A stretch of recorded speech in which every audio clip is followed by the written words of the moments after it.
Selamat pagi, siang, dan sore pada Bu Asa dan teman-teman sekalian. Perkenalkan, saya Joshua sini bersama teman saya, Safero dan Noval akan mempresentasikan tentang proyek mikrobiologi diagnostik kami berjudul Deteksi Virus Ebola berbasis CRISPR-Cas9 pada lateral flow assay. Pertama, kita akan mulai dahulu dengan pendahuluan. Ebola virus disease atau EVD merupakan penyakit yang disebabkan oleh virus Ebola yang berasal dari kelelawar buah Afrika dengan primata sebagai inang intermediate. Ebola virus disease ditandai dengan perkembangan gejala akut yang parah, termasuk demam, kelelahan parah, artralgia, dan pendarahan yang mengakibatkan kondisi mengancam jiwa seperti syok, disfungsi organ, dan pada akhirnya kematian. Gejala akut tersebut umumnya muncul 2-21 hari dengan rata-rata 8-10 hari setelah terpapar virus. Beberapa pasien yang sembuh tetap dapat mengalami manifestasi kronis yang menyebabkan penurunan kualitas hidup dan juga diskriminasi serta stigma sosial yang buruk. Virus Ebola sendiri merupakan virus RNA untai tunggal negatif tak bersegmen, memiliki berbagai variasi bentuk, memiliki genom berukuran sekitar 19 kilobasa, memiliki 7 gen berurutan yaitu nukleoprotein, virion protein 35, matriks protein VP40, glikoprotein, VP30, VP24, dan RNA dependent RNA polymerase. Nah, virus Ebola ini merupakan virus yang berasal dari famili Filoviridae yang memiliki 5 spesies, yaitu Sudan Ebola virus, Reston Ebola virus, Staphylococcus Ebola virus, dan juga Ebola virus yang dahulunya disebut Zaire Ebola virus. Untuk deteksi Ebola, metode molekuler berupa Quantitative Reverse Transcription Polymerase Chain Reaction atau qRT-PCR merupakan metode gold standard. Namun metode tersebut sulit untuk dilakukan secara point of care atau dilakukan di tempat langsung karena metode tersebut memerlukan pelatihan, infrastruktur yang memadai dan mahal, serta dapat memiliki waktu turnaround atau hasil yang keluar lebih dari 24 jam. Nah, oleh karena itu, alternatif yang dapat dilakukan adalah menggunakan recombinase polymerase amplification atau RPA yang menggunakan enzim rekombinase dan single strand binding protein atau SSBP untuk membuka untai ganda asam nukleat. Secara umum, metode RPA mirip seperti metode PCR untuk perbanyakan asam nukleat. Secara RPA juga memiliki kelebihan dibandingkan PCR konvensional karena dapat dilakukan pada suhu ruang dengan suhu optimum 37-42 derajat Celcius, tidak memerlukan siklus termal karena sudah menggunakan rekombinase, dapat diaplikasikan pada sistem LFA atau lateral flow assay dan sistem deteksi POC lain, dan lebih murah untuk dilakukan tentunya. Nah, metode diagnosis POC ini akan membantu ketika terjadi outbreak, dan salah satu yang dapat dilakukan adalah dengan lateral flow assay atau LFA. Lateral flow assay atau LFA merupakan metode diagnostik pada suatu polymeric strip. Nah, metode ini memanfaatkan sifat kapilaritas dan dapat digunakan untuk deteksi suatu analit dalam suatu campuran.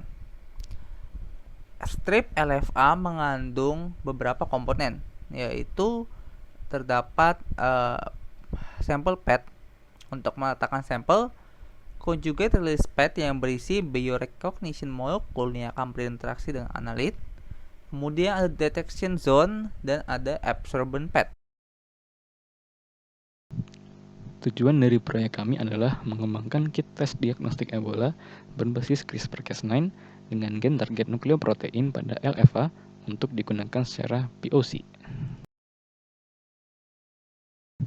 Berikutnya merupakan rancangan tes diagnostik yang kami ajukan.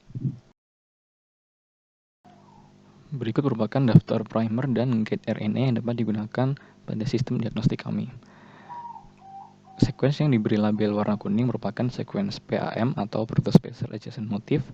Untuk target Cas9 yang kami gunakan yaitu SVCas9 atau yang berasal dari Streptococcus pyogenes. Gen target yang kami gunakan merupakan nukleoprotein. Berikutnya merupakan tahapan penggunaan alat, dan tahapan yang pertama adalah pre-treatment amplifikasi.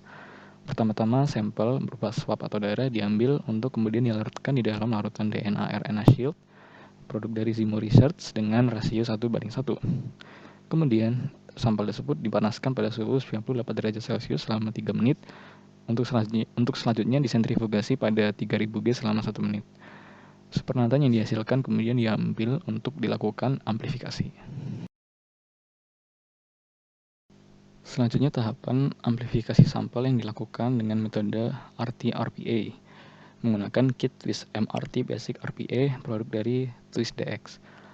Berikut merupakan tabel master mix RT-RPA yang digunakan, dan seluruh rangkaian proses amplifikasi ini memakan waktu kurang lebih 30 menit.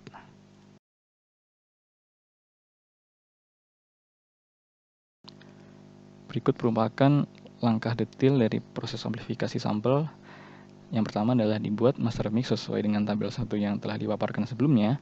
Kemudian campuran ditambahkan pada pelet reaksi untuk diresuspensi. Kemudian ditambahkan magnesium asetat.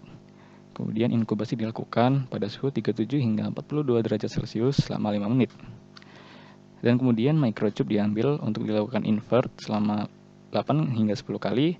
Dan kemudian di spin down untuk selanjutnya diinkubasi selama 20 menit pada suhu 37 hingga 42 derajat Celcius atau suhu yang sama.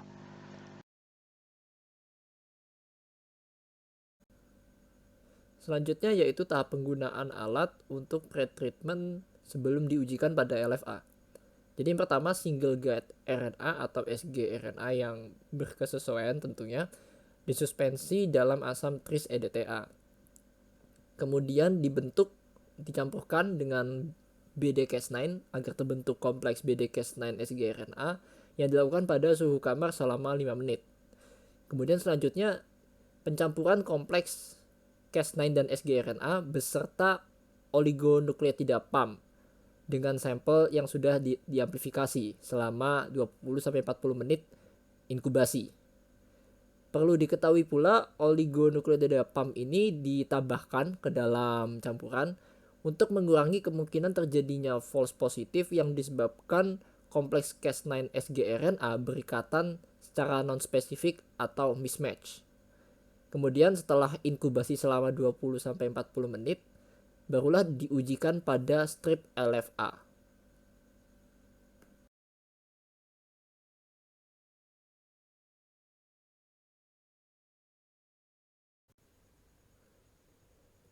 Berikut adalah skema dari proses-proses yang terjadi yang telah dijelaskan sebelumnya. Yang pertama, pada gambar A adalah mekanisme yang terjadi pada proses amplifikasi. Pada proses amplifikasi digunakan dua jenis primer, yaitu primer reverse yang tidak berlabel dan primer forward yang berlabel. Maka dari proses ini didapatkan amplikon untai gada DNA yang berlabel. Nah, pada proses B, pada gambar B adalah skema yang terjadi saat biotinylated dead Cas9 yang sedang membawa sgRNA yang bersesuaian ditambahkan dan kemudian menemukan keberadaan sequence.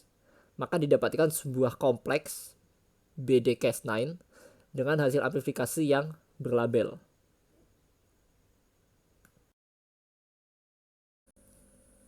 Selanjutnya yaitu skema dari alat LFA yang akan digunakan. Yang pertama, pada conjugate pad akan ada antibodi anti-VC yang sudah terikat dengan nanopartikel AU atau emas. Kemudian pada test band akan ada Cas9 ligand yang dapat berikatan dengan biotin yang ada pada protein Cas9.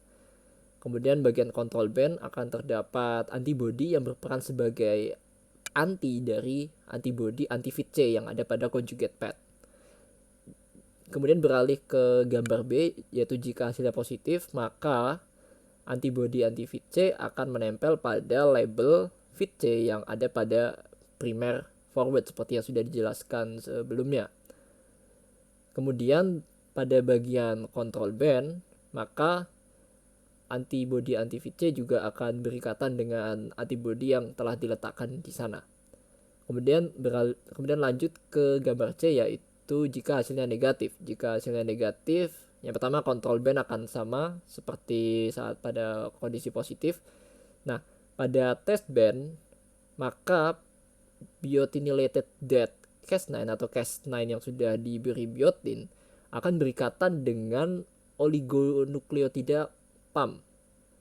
Nah, oligonukleotida PAM ini sebelumnya juga ditambahkan sebagai suatu cara untuk mengatasi kondisi false positif yang kemungkinan dapat disebabkan oleh penargetan non-spesifik pada yang dilakukan oleh Cas9 begitu.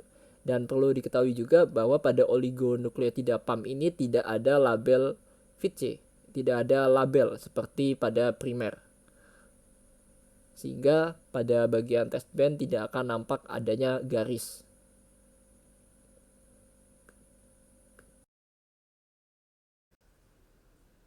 Selanjutnya masuk ke bagian nilai kebaruan. Selanjutnya yaitu nilai kebaruan dari tes diagnostik ini. Yaitu tes diagnostik ini adalah diagnosis Ebola pertama yang berbasiskan CRISPR-Cas9. Sebenarnya sebelumnya sudah ada sistem deteksi Ebola berbasis CRISPR-Cas yang menggunakan protein Cas13. Hanya saja memerlukan pembuatan alat yang lebih kompleks karena menggunakan microchip. Dan harapannya dengan menggunakan CRISPR-Cas9 yang dipadukan dengan LFA, proses deteksi diagnosis Ebola ini akan lebih mudah dan lebih sederhana dan lebih murah.